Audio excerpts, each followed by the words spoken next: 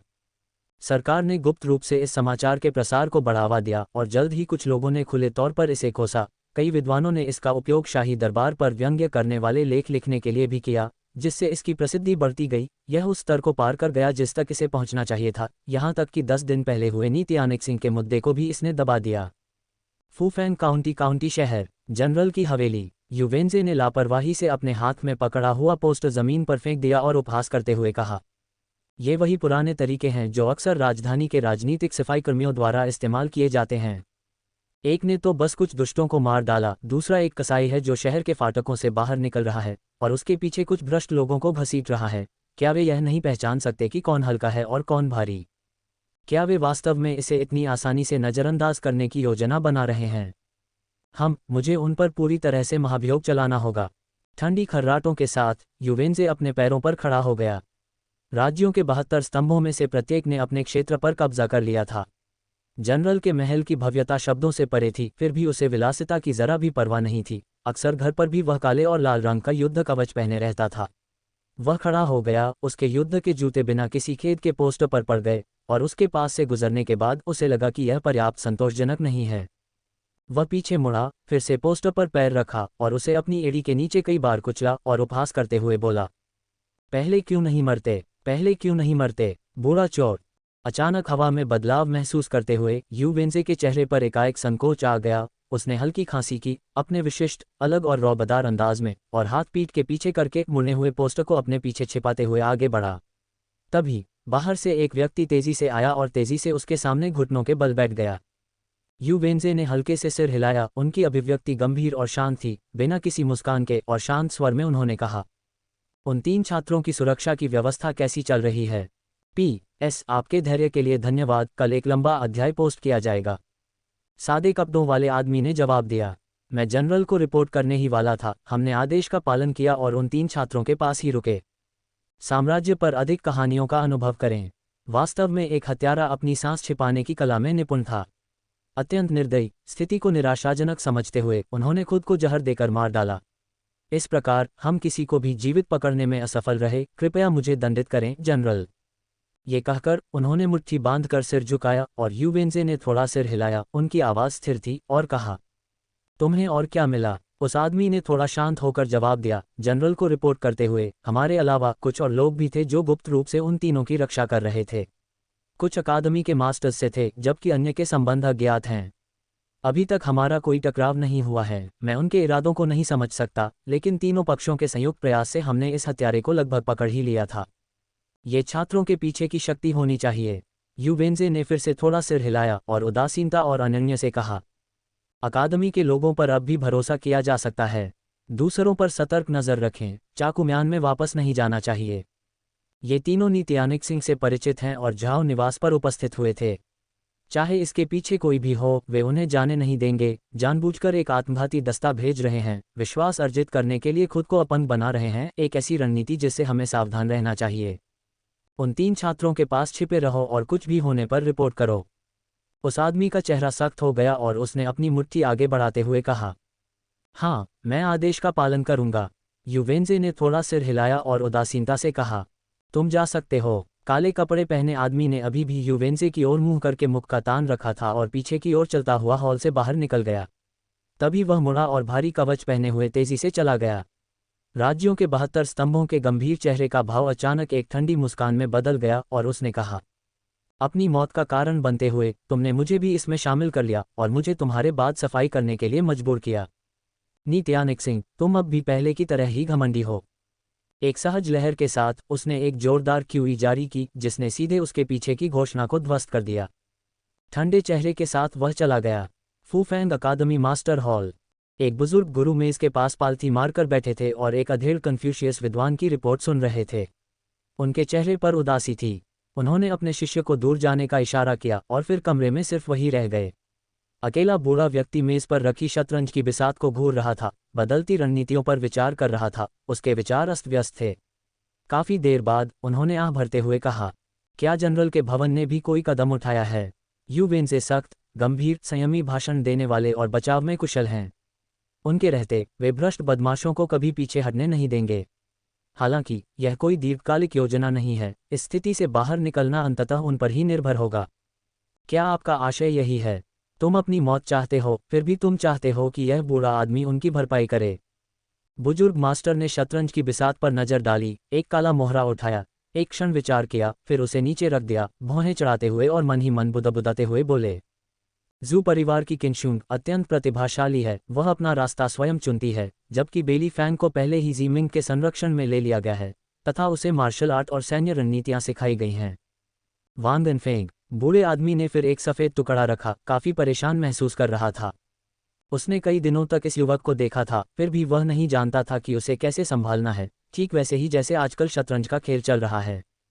युवक अपनी क्यूब को जबरदस्ती छुपा रहा था, जो कुछ दिन पहले जब वह पहली बार अंदर घुसा था तब की तरह स्पष्ट नहीं था, लेकिन फिर भी उसकी आंखों में ये स्पष्ट दिखाई दे रहा था। वह 9वीं श्रेणी के मार्शल आर्टिस्ट थे और इसके अलावा वह एक ऐसे व्यक्ति थे जिन्होंने स्पष्ट और सीधे रास्ते का अनुसरण किया। एक ठोस, चरण दर चरण प्रशिक्षित मार्शल कलाकार जिसने पहले तलवारबाजी, चाबुक और आंदोलन तकनीकों का प्रदर्शन किया था, जो उसके साथियों से कहीं बेहतर था। फिर भी ऐसा सक्षम 9वीं रैंक का मार्शल आर्टिस्ट केवल विंड कैरेक्टर टॉवर में बंद होकर किताबें पढ़ रहा था। अपने गुप्त भ्रमणों के दौरान देखे गए व्यवहार के बारे में सोचकर मास्टर के दांतों में मरोड़ सी महसूस हुई। क्या ऐसा इसलिए था कि उनकी मार्शल आर्ट व्यवहारिक नहीं थी, या फिर साथियों के साथ झगड़ा करना और दूसरों के सामने दिखावा करना बहुत ही सामान्य बात थी? मार्शल आर्ट सीखने के लिए किसी गुरु की तलाश करने के बारे में नहीं सोच रहा, फिर भी पढ़ रहा हूँ, हमेशा पढ़ रहा हूँ। क्या बकवास पढ़ रहे हो? और एक बार भी आत्मा में परेशान नहीं हुआ। तभी लकड़ी का दरवाज़ा धीरे से चरमराते हुए खुला। हरे वस्त्र पहने एक बुजुर्ग धीरे से अंदर आया, एक हाथ पीठ के पीछे, दूसरा हाथ अभी भी एक मुड़ा हुआ स्क्रॉल पकड़े हुए, अपनी नज़रें पाठ से हटाए बिना। वह इत्मीनान से अंदर आया, बड़ी कुशलता से हॉल से गुजरते हुए मेज़ के दूसरी तरफ बैठ गया। उसके होंठ नहीं हिले, फिर भी एक बुजुर्ग आवाज़ उठी, आपने मुझे बुलाया, क्या बात है? मास्टर ने उसके हाथ से शतरंज का मोहरा नीचे गिरा दिया और कहा, क्या तुम्हारे यहाँ आने के लिए हमेशा कोई जरूरी काम ही होता है? नीले वस्त्र वाले व्यक्ति ने उसकी ओर देखा और संक्षेप में उत्तर दिया, नहीं। गुरु का चेहरा थोड़ा कठोर हो गया और उनके सामने बैठे बूढ़े व्यक्ति ने एक बार फिर हाथ में स्क्रॉल उठाया और कहा, पढ़ना। असहाय होकर गुरु ने अपना सिर हिलाया और कहा, यह पुस्तक नहीं लिखी गई है। इसका लेखक निश्चित रूप से आपसे बेहतर नहीं है। इसे पढ़ने का कष्ट क्यों करें? कन्फ्यूशियस संप्रदाय के सिद्धांतों के लिए अनालेक्स अकेले ही पर्याप्त है। नीले वस्त्रधारी व्यक्ति, जो रेन लाओ था और पवन चरित्र मीनार का चिरस्थायी रक्षक था, ने ये शब्द सुने, लेकिन गुरु की बात अनसुनी कर दी और अपने हाथ में रखे स्क्रॉल पर ध्यान केंद्रित किया। गुरु ने अपमानित महसूस करते हुए अपने हाथ में एक काला शतरंज का मोहरा घुमाया और एक लंबी चुप्पी के बाद कहा, मैंने इस बार तुम्हें इसलिए बुलाया क्योंकि मैं तुमसे कुछ पूछना चाहता था। वांग एनफेंग, आप उसके बारे में क्या सोचते हैं? रेन लाओ ने ऊपर देखा, उसकी ओर देखा और सिर हिलाकर कहा, ठीक है। आप क्या चाहते कि मैंने क्या किया होता? मास्टर ने अपनी दाढ़ी पर हाथ फेरा और कहा, जैसा कि आप जानते हैं, नित्यानिक सिंह उसे और अधिक जानकारी देने के लिए झाओ के निवास पर ले गई और इस प्रकार उसे शतरंज के खेल में खींच लिया। ऐसा कदम उसके क्षितिज को व्यापक बना सकता है, लेकिन उसकी अपनी ताकत अभी भी अपर्याप्त है। मैं अभी भी उस घटना की जांच कर रहा हूं जो उस समय हुई थी, अनिश्चितता के घने कोहरे से घिरा हुआ है, लेकिन एक बात मुझे यकीन है कि अगर वांग एनफेंग मार्शल आर्ट में बहादुरी से आगे नहीं बढ़ता है, तो वह अकादमी में उसके संरक्षण में अपना जीवन बिता सकता है। तब भी वह अभी भी खतरे में रहेगा। ये कहते हुए बूढ़े व्यक्ति को सिरदर्द होने लगा और उसने अपना सिर हिलाया। नित्यानिक सिंह को इस बारे में पता है और वह जानता है कि मैं इसे देख सकता हूँ। उसने सटीक भविष्यवाणी की थी कि अपराध बोध के कारण मैं इन बच्चों को मुआवजा दूंगा और उन्हें इस स्थिति से बाहर निकलने में मदद करूंगा। जू परिवार की लड़की और बेली फैंग ठीक हैं, लेकिन वांग एनफेंग अकेले। ये लड़का छिपने में बहुत अच्छा है। हाल ही में हुई निराशा के बारे में सोचकर गुरु को ऐसा लगा जैसे उनका सामना किसी सहस्राब्दी पुराने कछुए से हो। अपने लगभग 100 साल के जीवन में ऐसा एहसास उन्हें सिर्फ एक बार 30 साल पहले हुआ था। वह मार्शल आर्ट नहीं सीखता, वह सिर्फ पढ़ता है। उसमें युद्ध कौशल तो है, फिर भी वह उन्हें प्रदर्शित नहीं करता। आम लोगों की नज़र में वह किताबों का रक्षक ही लगता है। अगर मैं उसे कोई मौका देना भी चाहूं तो ये पेड़ पर भौंकने जैसा होगा। मास्टर की शिकायतें सुनकर रेन लाओ की अभिव्यक्ति अपरिवर्तित रही और वह पढ़ते हुए सहजता से बोले, मैं उसे शिष्य नहीं बनाऊंगा। मास्टर का चेहरा थोड़ा कठोर हो गया और उन्होंने अपने पुराने मित्र की ओर, जो बिना किसी हलचल के शांत था, एक नज़र चुराते हुए गहरी सांस ली और कहा, अफसोस, मुझे पता है। ऐसा लगता है कि मुझे कोई दूसरा रास्ता खोजना होगा, लेकिन मेरे तरीके दूसरों के लिए उपयुक्त नहीं हैं। न ही अन्य मास्टर्स के लिए। हो सकता है कि एक प्रतिभाशाली जूनियर अकादमी में ही अपना जीवन बर्बाद कर दे। अफसोस, मैं एक बार चूक चुका हूं और अब बुढ़ापे में मुझे इस पछतावे का सामना मौत में करना होगा। मैं चैन से अपनी आंखें कैसे बंद कर सकता हूँ? मैं चैन से अपनी आंखें कैसे बंद कर सकता हूँ? यह मेरी भी गलती है, मुझे इस परिणाम का सामना करना चाहिए था। बस इस बूढ़े आदमी की प्रतिष्ठा बर्बाद हो जाए और वह बिना आंखें बंद किए मर जाए। रेन लाओ का चेहरा थोड़ा सा हिल गया, इस मास्टर को देखकर जो आम लोगों की नज़र में दूसरों से बहुत अलग था, और अंततः इसे सहन नहीं कर सका। उसने आह भरी। मैं उसे शिष्य के रूप में नहीं लूंगा, लेकिन मैं उसे लाइब्रेरी टॉवर छोड़ने के लिए पहल करने पर मजबूर कर सकता हूँ। फिर उसने अपने विचार गुरु के कान में फुसफुसाए। गुरु क्षण भर के लिए स्तब्ध रह गए, फिर उनकी अभिव्यक्ति तुरंत सामान्य हो गई और उन्होंने प्रशंसा में अपना सिर हिलाया। वास्तव में आपका दिल अभी भी सबसे गंदा प्रभावशाली है। नीले वस्त्र वाला आदमी अपना चेहरा काला करके अचानक उठ खड़ा हुआ और सीधे जाने ही वाला था। गुरु को अपनी गलती का एहसास हुआ। वह जल्दी से उठे, क्षमा याचना करते हुए हंसे और अपने दोस्त की आस्तीन पकड़कर बार बार बोले, मैं गलत था, मैं गलत था। इतने लंबे समय से एक दूसरे से मिले बिना इस बूढ़े आदमी के साथ शतरंज का खेल कैसा रहेगा? रेन लाओ ने पीछे मुड़कर काले और सफ़ेद शतरंज की बिसात को देखा और उसके मुंह के कोने पर एक तिरस्कारपूर्ण व्यंग्य उभर आया। ये बूढ़ा आदमी ऐसे तुच्छ खेल नहीं खेलता। आप कुछ नौसिखियों या बच्चों को भी ढूंढ सकते हैं। बूढ़े मूर्ख, हम। ठंडी सांस लेते हुए वह अपनी आस्तीन झाड़ते हुए चला गया। शाओलिन मंदिर के अंदर जैसे ही डूबता हुआ सूरज पिघले हुए सोने में बदल गया। पक्षियों की चीखें गोधूली के कारण धीमी हो गईं, फिर घंटियों की आवाज से बिखर गईं, दूर आसमान में बिखर गईं और अधिक शांतिपूर्ण हो गईं। एकाकी शिखर पर वान गनफेंग अपनी साधना को शायद ही कभी छोड़ते थे, बल्कि एक पत्थर की मेज के सामने पालथी मारकर बैठे रहते थे। उनके काले बाल बंधे नहीं थे, बल्कि बस एक घास की रस्सी से बंधे थे, जो उनके बाएं कंधे पर लटकी हुई थी और हवा में धीरे धीरे लहरा रही थी। युवक अभी 14 साल का हुआ था और उसके चेहरे पर धीरे धीरे निखार आ रहा था। उसका चेहरा युवा जोश से भरा हुआ था। एक हाथ में लिखने की ब्रश और दूसरे पर गाल टिकाए वह गहरी सोच में डूबा हुआ अपनी भौहें सिकोड़ रहा था। कभी कभी ऐसा लगता था कि कुछ उसके दिमाग में आ रहा है। उसकी आंखें चमक उठती थीं और वह तेजी से लिखने लगता था, मानो वह टूटते तारों की तरह क्षणभंगुर विचारों को पकड़ रहा हो। कागज पर हलचल थोड़ी तीव्र होती थी।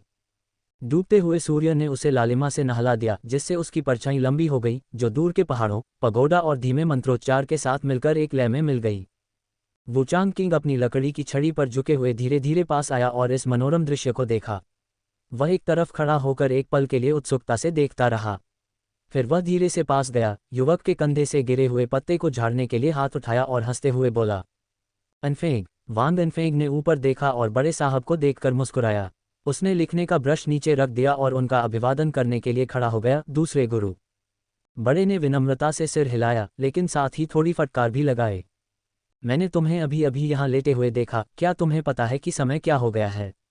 तुमने अभी तक दिया नहीं जलाया। क्या तुम्हें अपनी आंखें दुखने का डर नहीं है? एम्पायर पर अपनी कहानी जारी रखें। इतने तल्लीन हो, क्या कर रहे हो? वान गनफेंग ने अपना सिर खुजाया और समझाया, क्या ये समीक्षा है? युवक के चेहरे पर उलझन साफ झलक रही थी, मानो उसे खुद भी यकीन नहीं हो रहा था कि उसकी बातें सही हैं या नहीं। मन ही मन उत्साहित होकर उसने इस पर ज्यादा ध्यान नहीं दिया, बल्कि कागज पर लिखे शब्दों की ओर इशारा किया। शिष्य को यह एहसास हो गया है कि हाल के दिनों में मैं कॉपरमैन लेन में विरोधियों को हराने में असमर्थ हूँ। तो मैंने सोचा, क्या मैं सबसे प्रभावी चालों और तकनीकों को व्यवस्थित कर सकता हूं, ताकि कम से कम समय में सबसे बड़ी जीत हासिल की जा सके। लेकिन आयोजन करते समय जितना अधिक मैंने सोचा, उतने ही अधिक विचार मेरे पास आए। उसकी आवाज़ रुक गई और वान गनफेंग के होंठ हल्के से मुड़ गए। हालांकि वह शांत दिखने की कोशिश कर रहा था, उसने जानबूझकर जोर देकर कहा, हम। मास्टर यंग भी मान गए। उनकी आवाज़ में कोई अजीबता नहीं थी, लेकिन गर्व की झलक सुनाई दे रही थी, मानो वह सोच रहे हों कि आमतौर पर सख्त शिक्षक से अपने विचार के लिए स्वीकृति पाना उनके गुरुओं के सामने शेखी बघारने लायक बात है। वुचांग किंग क्षण भर के लिए अचंभित रह गया, फिर हंस पड़ा। उसने युवक के सिर पर थपथपाया और मुस्कुराते हुए बोला, बहुत अच्छा, बहुत अच्छा। अनफेंग सचमुच अद्भुत है। लीजिए, द्वितीय मास्टर को देख लेने दीजिए। वांग अनफेंग बुजुर्ग को बैठने में मदद करने के लिए एक तरफ हटे और वुचांग किंग से भारी भरकम छड़ी ले ली। बुजुर्ग ने अपनी दाढ़ी पर हाथ फेरा। युवक ने जो लिखा था उसे देखा, कुछ खरोंचों के साथ साफ सुथरा, और जैसे ही उसकी नज़र शब्दों पर पड़ी, उसके चेहरे की मुस्कान धीरे धीरे फीकी पड़ गई। उसके होंठ थोड़े से खुले, उसके चेहरे पर एक अजीब सी हलचल हुई और उसकी आंखों में आश्चर्य की चमक आ गई। उन्होंने मान लिया था कि यह युवक की कल्पना की उड़ान है, लेकिन यह उससे कहीं अधिक था। वू चांगकिंग की नज़र लड़के द्वारा लिखे गए शब्दों पर पड़ी। स्पिरिट स्नैक की अंतराल की खोज की 7वीं और 15वीं चालों में, यदि मैं झटका देने वाले बल को खींचने वाले बल में बदल दूं, तो ऐसा लगता है कि उन्हें 9 महलों की स्टेपिंग तकनीक की गति के साथ जोड़ा जा सकता है। मैंने इसे थोड़ा सा आजमाया। स्टेपिंग तकनीक तेज़ है, लेकिन इसे नियंत्रित करना आसान नहीं है, लगभग खामियों को उजागर करता है। लेकिन प्रतिद्वंद्वी भी जंजीरों से बंधा हुआ है, और वह ऐसे मुक्के मारता है जो तिरछे और बहुत हल्के होते हैं। यदि मैं अचानक गति में वृद्धि का आदी हो जाऊं, तो इससे प्रतिद्वंद्वी निश्चित रूप से चौंक जाएगा। गैंग थंडर फोर्स, जो श्रीली ने मुझे सिखाया था, उसे मैं खुद पर भी लागू कर सकती हूँ, जिससे मेरी क्षमताएं उत्तेजित होती हैं। लेकिन सिर्फ मेरे पास ही प्रेशर पॉइंट नहीं है, मेरे प्रतिद्वंद्वी के पास भी हैं, दुनिया में हर किसी के पास हैं। प्रेशर पॉइंट क्यूई और रक्त इकट्ठा करते हैं, तो क्या जंगली जानवरों के भी प्रेशर पॉइंट होते हैं, और अगर होते भी हैं तो कहाँ? उदाहरण के लिए, बिग येलो पर डम्ब एक्यूपॉइंट, जिसका इस्तेमाल डराने के लिए किया जा सकता है।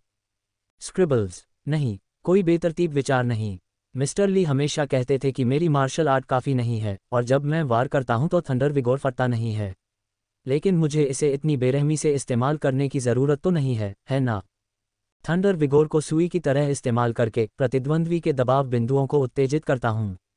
अगर लड़ाई के दौरान अचानक हंसने या रोने से उन पर असर ज़रूर पड़ता है, तो हंसी रोकने पर भी उनकी ताकत ज़रूर कम हो जाएगी। जब मुझे हंसने का मन होता है, तो मैं मुक्का मारने की तकनीक का अभ्यास नहीं कर पाता। इस बिंदु पर युवक हिचकिचाया। उसे लगा कि लड़ाई के दौरान प्रतिद्वंद्वी को हंसाना या रुलाना कुछ ज़्यादा ही हो गया है। उसने कई हिस्से लिखे और फिर लिखा, सुन्न एक्यूपंक्चर बिंदुओं को भी लक्ष्य बनाया जा सकता है। 36 प्राथमिक बिंदु। डेनजोंग बिंदु छाती और धड़ में सुन्नता पैदा कर सकता है। जियांजिंग बिंदु ऊपरी अंग में सुन्नता पैदा कर सकता है, और हुआनतियाओ बिंदु निचले अंग में सुन्नता पैदा कर सकता है। जब तक कि प्रतिद्वंद्वी मुझसे बहुत अधिक मजबूत न हो, वे प्रभावित होने के लिए बाध्य हैं, है ना? थंडर विगोर का एक सुन्न करने वाला प्रभाव भी होता है। ऐसा लगता है कि जब golden bell shield in strength पूरी तरह से तैनात होती है, तो घंटी बजने से कम आंतरिक शक्ति वाले लोगों के दिमाग भी स्पष्ट हो सकते हैं। जब किसी का मन साफ होता है, तो वह निश्चित रूप से लड़ना नहीं चाहता, और जब वह लड़ना नहीं चाहता, तो उसके मुक्के निश्चित रूप से कमजोर पड़ जाते हैं। और भी बहुत कुछ था, लेकिन ये विचार ही थे जिन्होंने वू चांगकिंग को आश्चर्यचकित कर दिया, जब उसने अपनी लंबी दाढ़ी को सहलाया और स्याही से भरे कागज को नीचे रखते हुए कहा, अनफेंग, तुम्हें ये कैसे सूझा? वांग अनफेंग ने उत्तर दिया, जब मैंने पहली बार लंबी मुट्ठी की तकनीक सीखी थी, तो मास्टर युआनसी ने मुझसे कहा था कि मुझे हर चाल और हर रूप की जोरदार क्यूई को अच्छी तरह से समझना चाहिए, जिसमें शुरुआत, परिवर्तन, निरंतरता और समापन, पूर्ण और इच्छापूर्ण, अनिश्चित चक्रण में सक्षम 100 निरंतर प्रहार शामिल हैं, ताकि मैं वास्तव में इस मार्शल आर्ट में महारत हासिल कर सकूं। मैंने बस यही सोचा कि मुझे सभी मार्शल आर्ट्स में महारत हासिल करनी है। युवक ने अपना सिर खुजाते हुए कहा, फिर मैंने सोचा, सभी तकनीकें केवल शुरुआत, परिवर्तन, निरंतरता और समापन के बारे में हैं, और अधिकांश ओजस्वी क्यूई भी विद्वान यंग द्वारा मुझे सिखाए गए ऊर्जा परिसंचरण के 28 रूपों में है। चूंकि ये सभी मेरी तकनीकें हैं, इसलिए यदि मैं मुट्ठी तकनीक का उपयोग कर रहा हूं, तो मुझे केवल मुट्ठी तकनीक का ही उपयोग क्यों करना चाहिए?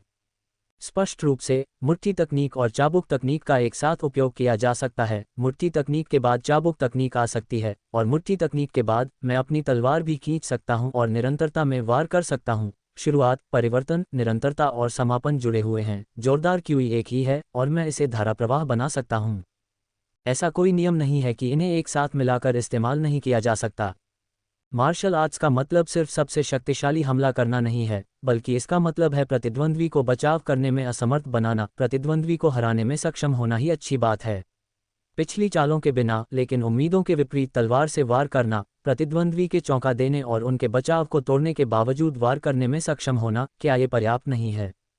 युवक ने प्रदर्शन के लिए दोनों हाथ आगे बढ़ाए। उसका बायां हाथ खुला था, दाहिने हाथ से एक उंगली ऊपर उठी हुई थी, और वह कह रहा था, शक्ति का एक अंश ही प्रतिद्वंद्वी को परास्त कर सकता है। 5 गुना तक ताकत इकट्ठा करने से भी प्रतिद्वंद्वी को हराया जा सकता है। क्या दोनों प्रतिद्वंद्वी पर विजय प्राप्त नहीं कर रहे हैं?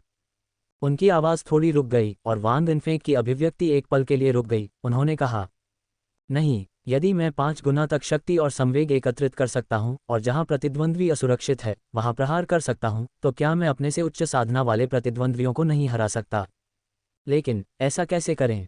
वांग इनफेंग को लगा कि उसके विचार कुछ अस्पष्ट थे। फिर भी वू चांगकिंग की आंखें और भी अधिक चमक उठी। अपने सामने परेशान युवक को देखकर उसकी छाती में ऊर्जा दौड़ गई। वह खुशी से हंसने से खुद को रोक नहीं सका। अच्छा अच्छा अच्छा, मेरे किलिन बच्चे, मेरे किलिन बच्चे, हा हा हा, बहुत बढ़िया। युवक ने हंसते हुए बुजुर्ग की ओर कुछ उलझन से देखा। दूसरा मास्टर। विशाल हॉल के ऊपर हरे वस्त्र पहने विद्वान अपने हाथ पीछे करके खड़े थे। उसकी लंबी और संकीर्ण आंखें वांग गनफेंग को घूर रही थीं, जिनके चेहरे पर अजीबता का कोई निशान नहीं था। उस युवक का आचरण किसी भी सामान्य युवा विद्वान की तरह ही स्वच्छ और हानिरहित था, जो अपना दिन ऋषियों के सिद्धांतों, नैतिक और आचार विचार के सिद्धांतों का पाठ करते हुए बिताता था। खजाना अपनी चमक छुपाता है, सज्जन अपनी तीक्ष्णता को छुपाता है। क्या उसने सचमुच उसे वश में कर लिया था? विद्वान यंग ने अपने मुंह के कोनों को मोड़ा, उनकी अभिव्यक्ति प्रसन्नता से भरी हुई थी। डूबते सूरज के नीचे वह युवक स्वच्छ और शांत दिख रहा था, लेकिन जब भी मार्शल आर्ट की चर्चा होती थी, उसकी आंखें चमक उठती थीं। पुस्तकालयाध्यक्ष का कर्तव्य। फूफेंग अकादमी, पवन चरित्र टॉवर के भीतर। वांग गनफेंग जमीन पर पालथी मारकर बैठा था। उसके घुटने पर विविध यात्रा वृत्तांतों की एक किताब खुली हुई थी, जिसमें एक तलवारबाज की फूफेंग क्षेत्र की वर्षों की यात्राओं का विवरण था। उसने फूफेंग के हर जिले का दौरा किया था और स्थानीय रीति रिवाजों, व्यंजनों और प्राकृतिक दृश्यों का सहजता से जिक्र करते हुए आकर्षक शैली में लिखा था। हालांकि उस युवक का ध्यान किताब की कहानियों पर बिल्कुल नहीं था। उसकी भौहें थोड़ी सिकुड़ गईं। उसने मुड़ी हुई उंगली से अपने माथे पर थपथपाया। उसके मन में लगातार पिछले दिन हुई पराजय की यादें आती रहीं। कॉपरमैन लेन में वह जिस विचार को बार बार आजमा रहा था, वह एक सूक्ष्म, निरंतर हमले का था, जिसके लिए असाधारण नेत्र शक्ति, अनुभव और साहस की आवश्यकता थी, जिसे वर्तमान वांग गनफेंग भी शायद ही कभी सफलतापूर्वक हासिल कर पाए। लगातार असफलताएं उसके सीने में एक घुटी हुई सांस की तरह महसूस हो रही थीं, जिसे उसे अपनी इस चाल को बनाकर छोड़ना पड़ा। जैसे जैसे सूरज धीरे धीरे दोपहर के करीब आ रहा था, अभी भी कुछ हासिल नहीं हुआ था। वांग गनफेंग ने आह भरी, अछूती यात्रा पुस्तक को वापस अपनी जगह पर रख दिया। विंड कैरेक्टर टॉवर से उठ खड़ा हुआ और कुछ खाने के लिए अपने कमरे में वापस चला गया। उसका दिमाग अभी भी कॉपरमैन लेन की ब्लेड और तलवार की छाया से भरा हुआ था। पवन चरित्र मीनार से बाहर निकलकर रास्ते पर आते ही मो परिवार का एक परिचित छात्र, जो एक मोटी लकड़ी की तलवार लिए हुए था, उसके पास आया। आमतौर पर वह बहुत स्थिर स्वभाव का होता है, हालांकि इस बार उसकी आंखों में एक उत्साह भरी चमक थी।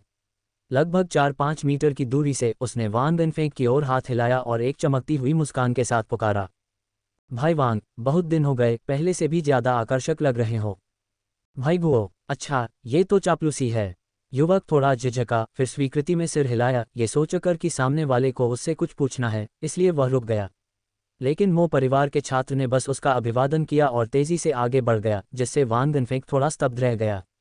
जल्द ही उसने इस आमतौर पर शांत रहने वाले छात्र को एक खुशनुमा धुन गुनगुनाते सुना। उसके चेहरे पर अविश्वास साफ झलक रहा था। कुछ क्षण रुकने के बाद ये पुष्टि करने के लिए कि उसने गलत तो नहीं सुना, उसने पलटकर देखा कि भाई गुओ उसी चमकदार मुस्कान के साथ एक अन्य परिचित की ओर हाथ हिला रहे थे। भाई जाओ, बहुत दिन हो गए, पहले से भी ज्यादा आकर्षक लग रहे हो। वांग गनफेंग ने दूसरे छात्र का हैरान चेहरा देखा और खुद को हल्के से हंसने से नहीं रोक सका।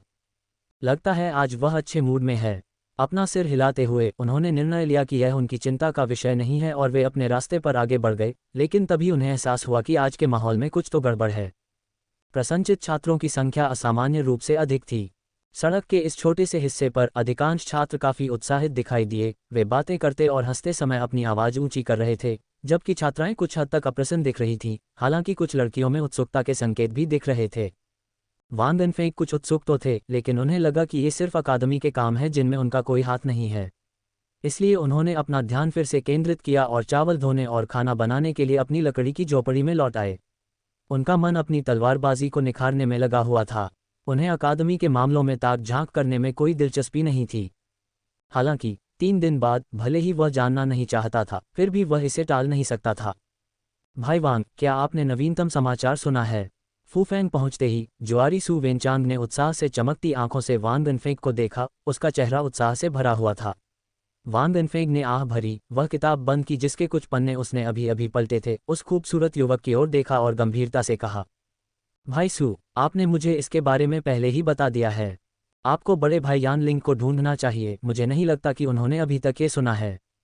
सू वेनचांग के चेहरे पर शर्मिंदगी साफ दिखाई दे रही थी। वह अपना सिर खुजाते हुए पत्थर पर उसके बगल में बैठ गया, सांस छोड़ते हुए बुदबुदाया, छोटी बहन के आसपास होने के कारण अगर मैं उससे इस बारे में बात करूं तो बड़े भाई यान लिंग को निश्चित रूप से कठिनाई होगी। इसलिए मुझे आपसे बात करने आना पड़ा, वरना मुझे ये बात अपने तक ही सीमित रखने में घुटन महसूस होती। वांग गनफेंग ने परिचित छात्र की ओर कुछ असहाय भाव से देखा और कहा, इसके बारे में एक बार बात करना ही काफी है। आपको इसका जिक्र इतनी बार क्यों करना पड़ता है? सु वेनचांग ने नाटकीय ढंग से अपनी आंखें घुमाईं और कहा, हे भगवान, ये किंगफेंग एज के बारे में है। मैं इसके बारे में 1000 बार बात कर सकता हूं और फिर भी उत्साहित महसूस करूंगा। एक बार बात करो। कभी कभी मुझे सचमुच ऐसा लगता है कि हम एक ही पीढ़ी के नहीं हैं। आप बहुत ठंडे हैं। सु वेनचांग ने मुंह बनाया और तिरस्कार से आंखें झुका लीं। वांग गनफेंग असहाय महसूस कर रहा था और ये देखकर कि सु को वास्तव में कोई दिलचस्पी नहीं है, सु केवल नाटकीय ढंग से आहें भर सका। ये बच्चा इतनी छोटी उम्र में बूढ़े जैसा व्यवहार कैसे कर सकता है? यहाँ कोई खुशी न पाकर और वांग गनफेंग को फिर से पढ़ते देखकर सु वेनचांग बस उठ खड़ा हुआ, अलविदा कहा और दूसरा लक्ष्य ढूंढने निकल पड़ा। वांग गनफेंग ने अपना सिर हिलाया, सु के असाधारण उत्साह को समझते हुए, लेकिन सहानुभूति नहीं रख पाया। क्विंगफेंग एज, यह विचित्र नाम किसी नायक या दैवीय अस्त्र का नहीं था, बल्कि एक पर्वतीय द्वार का था। एक ऐसा संप्रदाय जो सांसारिक दुनिया से छिपा हुआ है, सामान्य लोगों से असंबद्ध है। किंगफेंग एक तलवार का नाम है। किंगफेंग एज एक तलवार संप्रदाय है जिसके अनुयायी तलवारबाजी में उत्कृष्टता प्राप्त करते हैं, तलवार के दर्शन का पालन करते हैं, बल और गति की धारणाओं को त्याग कर साधारण तलवार चालों में अद्वितीय आकर्षण ढूंढते हैं, इस प्रकार उन सरल हमलों को बदल देते हैं। सड़ती हुई घास जो चमकती नहीं, गर्मियों की हवा को रोशन करने वाले जुगनुओं में बदल जाती है। क्विंगफेंग एज, किंगफेंग के इरादे को कौन समझ सकता है? यिन यांग परिवार तलवारबाजी का अभ्यास नहीं करता है, इसलिए केवल इसके बारे में तथ्य सु वेनचांग को उत्साहित नहीं करेंगे। लेकिन यदि इस तलवार संप्रदाय की सर्वोच्च शिक्षाएं तायीन पर आधारित हैं और इसलिए केवल महिला शिष्यों को स्वीकार करती हैं जो जोरदार सफ़ेद पोशाक में जियांगू में घूमती हैं, युवा लड़कियां तलवारें लिए हुए और उनके कंधों पर काले बाल लहराते हैं, तो उनका प्राकृतिक वीरतापूर्ण और तेज आकर्षण अनिवार्य रूप से उन्हें बाहरी दुनिया के साथ बातचीत करने के लिए अनिच्छुक बनाता है। वे बहुत कम बोलते हैं, जो केवल उनके अलगाव को बढ़ाता है। यह अफवाह उन्हें अकादमी की महिलाओं के विशिष्ट सुंदर आचरण से अलग करती है, और न केवल सु वेनचांग बल्कि अकादमी के लगभग सभी युवा पुरुष उत्सुकता से उत्सुक हैं, क्योंकि इस गुप्त संप्रदाय के शिष्यों से मिलना इतनी आसानी से नहीं होता। उसके कानों के पास इस विषय पर चर्चा करती आवाज़ें काफ़ी पेचीदा थीं। वांग गनफेंग ने आह भरी, ये जानते हुए कि इन बांस के जंगलों में शांति से पढ़ने के बारे में सोचना भी व्यर्थ है। वह बस अपनी यात्रा पत्रिका बंद कर उठकर विंड कैरेक्टर टॉवर की ओर चल पड़ा। दोनों पक्षों के बीच ये संपर्क इसलिए शुरू हुआ क्योंकि किंगफेंग एज के महान बुजुर्ग अपना 70वां जन्मदिन मना रहे थे। हालांकि किंगफेंग एज गुप्त संप्रदायों में से एक है, फिर भी गुप्त संप्रदायों के लोग मानव ही हैं, अमर नहीं। उन्हें भी वैश्विक मामलों में बदलावों को समझने के लिए बाहरी जियांगहू दुनिया के साथ खाना पीना और बातचीत करनी होती है। नतीजतन उनके भी परिचित संप्रदाय हैं। उदाहरण के लिए फूफेंग अकादमी, जो पुस्तकों के संग्रह के लिए दुनिया में 10वें स्थान पर है। चूंकि किंगफेंग एज के महान बुजुर्ग अपना जन्मदिन सार्वजनिक और निजी तौर पर मना रहे थे, इसलिए फूफेंग अकादमी को इसमें शामिल होना चाहिए और बधाई देनी चाहिए। बांस की लकड़ी से आगे बढ़ते हुए कई अन्य तलवारधारी छात्रों के साथ कंधे से कंधा मिलाकर खड़े हो गए, जिनमें से एक कन्फ्यूशियस विद्वान अपनी कमर पर एक लंबी तलवार के साथ, उसकी आंखें चमक रही थीं, जोर से घोषणा कर रहा था, इस बार हम अवश्य चुने जाएंगे। क्विंगफेंग एज के महान बुजुर्ग अपने 70वें जन्मदिन का जश्न मना रहे हैं। एक बार जब हम उस तलवार संप्रदाय में पहुंचेंगे तो कोई संभावना नहीं है कि वे हमें तलवार सूत्र या तलवार कैनन देखने देंगे, लेकिन क्विंगफेंग क्लिफ, असंख्य तलवार पर्वत और ये 4 शब्द तलवार क्यों ये आसमान तक उड़ रही है, निस्संदेह खुले तौर पर चर्चा करने जा रहे हैं। उसके बगल में बैठी लड़की ने अपनी तलवार पर हाथ रखते हुए सिर हिलाया और कहा, सैकड़ों वर्षों से कौन जाने कितने तलवारबाज इस जगह पर आए हैं और असंख्य तलवारों के पहाड़ और किंगफेंग चट्टान का निर्माण किया है, जहां तलवारों की गूंज निरंतर सुनाई देती है। आमतौर पर किंगफेंग किनारा पहाड़ों और नदियों के भीतर छिपा रहता है, पूरी तरह से अज्ञात। केवल ऐसे अवसरों पर ही कोई इसके असली रूप की झलक पा सकता है। वास्तव में हमारे पूर्ववर्तियों का आचरण देखने लायक है। उसके बगल में खड़े दोनों लोगों ने अपने कदम रोक लिए, एक अजीब सी गंभीर अभिव्यक्ति के साथ एक दूसरे को देखा, और कन्फ्यूशियस विद्वान खांसते हुए बोला, क्या आपको स्नो लोड्सपिल में भी रुचि नहीं है, जिसके बारे में अफवाह है कि यह युवावस्था को बनाए रखती है और जीवन शक्ति को बढ़ाती है? लड़की के चेहरे पर तनाव आ गया, उसके गाल लाल हो गए, फिर वह हकलाने लगी। मैं एक मार्शल कलाकार के रूप में मैं स्नो लोड्सपिल खरीदने की इच्छा कैसे कर सकता हूँ? असंभव। सही, बिल्कुल असंभव। हालांकि किंगफेंग एज और फूफेंग अकादमी के तलवार दाव अत्यंत सौहार्दपूर्ण हैं, फिर भी संप्रदाय की अनूठी शिक्षाएं दूसरों तक कभी नहीं पहुंच सकीं। दूसरे संप्रदायों में जाने से कोई परेशानी नहीं होती, लेकिन श्वेत वस्त्रधारी सांसारिक विरक्त युवतियों की उपस्थिति, जो दिव्य अमरों के समान थी और दुनिया में पाए जाने वाले अनोखे अमृत, अप्रतिरोध्य थे। मार्शल आर्टिस्ट होने के बावजूद उनकी मानवीय इच्छाएं और भावनाएं आम लोगों से अलग नहीं थीं, विशेषकर युवा पुरुषों और महिलाओं के बीच। वांग गनफेंग धीरे से हंसा, अचानक उसे सब समझ आ गया। अपने साथियों को इन बाहरी बातों से विचलित होते और अपनी योजनाओं में खलल डालते देखकर उसे नदी के किनारे खड़े होकर धाराओं को बहते हुए, भंवरों में फंसे पत्तों को खुद को मुक्त न कर पाने की एक अनोखी अनुभूति हुई। उसने सांस छोड़ते हुए अपने विचारों को समेटा। युवक ने सहजता से विंड कैरेक्टर टॉवर का दरवाज़ा खोला, शांत वातावरण का लाभ उठाते हुए अपने विचलित विचारों को दूर कर अपने मन में विचार करने का अवसर पाया। आज उस कदम से प्रगति होनी चाहिए थी। जैसे ही उसने ये सोचा, वांग गनफेंग को अचानक एक असामान्य उपस्थिति का एहसास हुआ और उसने सहज रूप से अपना सिर उठा लिया। उसके चारों ओर सब कुछ कुएं में प्रतिबिंबों और पानी में फूलों में बदल गया, अब वास्तविक नहीं रहा, और उसकी नज़र अनजाने में हरे वस्त्र पहने उस बूढ़े व्यक्ति पर जा टिकी जो अपने बगल में स्क्रॉल देख रहा था। उसकी नज़र अवचेतन रूप से इधर उधर घूम गई, ये देखते हुए कि अन्य छात्रों के हाव भाव और हरकतें हमेशा की तरह थीं, यह विसंगति केवल उसे ही दिखाई दे रही थी। यह महसूस करते हुए वांग गनफेंग धीरे धीरे हरे वस्त्र पहने बुजुर्ग के पास पहुंचे, उनके दोनों हाथ बगल में लटके हुए थे, और कहा, एल्डर रेन, क्या आप मुझे ढूंढ रहे हैं? एम्पायर में और अधिक रोमांच का अन्वेषण करें। बुजुर्ग व्यक्ति ने थोड़ा सिर हिलाया, उसकी निगाह अभी भी उसके हाथ में लिखे पाठ पर टिकी हुई थी। होंठ स्थिर थे, फिर भी वांग गनफेंग के कानों में एक वृद्ध आवाज गूंजी, कह रही थी, किंगफेंग एज के महान बुजुर्ग अपना 70वां जन्मदिन मना रहे हैं, क्या आप इसके बारे में जानते हैं? वांग गनफेंग ने सिर हिलाकर जवाब दिया, मैं हूँ। बूढ़े आदमी ने उसकी ओर देखा और कहा, यह अच्छा है। किंगफेंग एज सांसारिक मामलों के अलावा हमसे प्राचीन पुस्तक प्रतियों का एक बैच भेजने की मांग करता है। चूंकि आप फूफेंग में स्क्रॉल के रक्षक हैं, इसलिए आपको उनके साथ जाना चाहिए। क्या आपको कोई आपत्ति है? उद्धरण चिन्ह उद्धरण चिन्ह। वांग गनफेंग कुछ देर के लिए स्तब्ध रह गए। उन्हें अचानक ऐसा महसूस हुआ जैसे कि पत्तियां, हालांकि भंवर में फंसी हुई थीं, फिर भी पानी पर तैर रही थीं। फिर भी वह पर्यवेक्षक एक पत्थर की तरह थे जो पानी में डूब रहे थे। अब उन्हें चैन नहीं मिल रहा था। मन की ये दो अवस्थाएं तेजी से विपरीत रूप से परिवर्तित हो गईं। इस विषय पर बात करना कठिन था, फिर भी इसने वांग गनफेंग को बहुत कुछ सोचने के लिए दिया। ऐसा प्रतीत हुआ कि वह गोल्डन बेल शील्ड के शब्दों की पुष्टि कर रहा था, जबकि उसकी अभिव्यक्ति ने सूक्ष्म रूप से सहमति व्यक्त की, जिसमें कोई परेशानी का संकेत नहीं था। चूंकि वह स्क्रॉल का रक्षक था और अकादमी की योजनाएं थीं, इसलिए ये स्वाभाविक रूप से बहुत सामान्य था। नहीं, मैं आदेश का पालन करूंगा। कल का लंबा अध्याय गायब था, आज वह पुनः भर दिया गया है, धन्यवाद। वांग गनफेंग ने ध्यानपूर्वक अपने दाहिने अग्रभाग के चारों ओर विप लॉक लपेटा, इसे प्रहार करने के लिए सबसे आसान स्थिति में बनाए रखा, और सुनहरे घाव की दवा, विषण की गोलियां और क्यूई अवशोषित करने वाली गोलियां संग्रहित की, जिनका उपयोग महत्वपूर्ण क्षणों में आंतरिक शक्ति की वसूली को प्रोत्साहित करने के लिए किया जा सकता था। उन्हें वर्गीकृत किया और अपने कमरबंद के दाईं ओर रखा।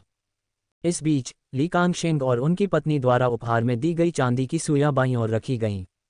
उन्होंने अपने शरीर के भीतर आंतरिक शक्ति को पूर्णतम अवस्था में समायोजित कर लिया था।